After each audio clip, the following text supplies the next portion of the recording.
అందరికీ నమస్కారం. మీరు చూస్తున్నారు విష్ణు వ్లాగ్స్. ఈరోజు వీడియో వచ్చేసి మనం పెట్టిన మండే పెట్టాను కదా, ఆ మండే పెట్టిన దాన్ని ఈరోజు మనం తీసుకెళ్ళి తుకమల్ల జల్లడం జరుగుతుంది. దానికోసం ఉదయం ఈరోజు 7:30 లోపే మండేను తీయడం జరుగుతుంది. ఇట్లా మొత్తం మొలక వచ్చింది మంచిగా. మండే పూలు అనుకోవాలి, అంటే ఇక్కడ అతుక్కోకుండా ఉండకుండా చూసుకోవాలి.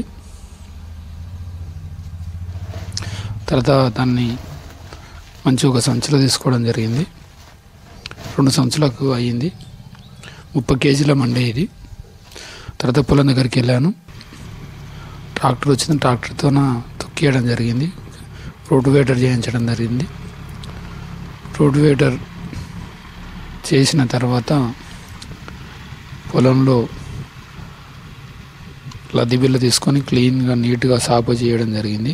తర్వాత చుట్టుముట్టు పసులు రాకుండా గొల్లు రాకుండా ఉండడం కోసం కట్టెలు పాతాను. తర్వాత మా అమ్మగారు వచ్చేసి మండే చల్లడం జరిగింది. సగం, మిగతా సగం సంచి అతల వైపు నేను చల్లాను. చల్లిన తర్వాత పాతిన ఎక్కడైతే కట్టెలు తీసుకొచ్చానో ఆ కట్టెలను మొత్తం చుట్టుముట్టు పాతడం జరిగింది. దానికి ఒక బట్ట కట్టడం, తర్వాత సంచులు చుట్టడం జరిగింది. ఎందువల్ల అంటే పిట్టలు ఇలాంటివి రాకుండా ఉండడం కోసం. సంచులు సౌండ్ చేస్తాయి కాబట్టి. మీకు ఈ వీడియో నచ్చినట్లయితే లైక్ చేయండి. ధన్యవాదాలు. Thank you.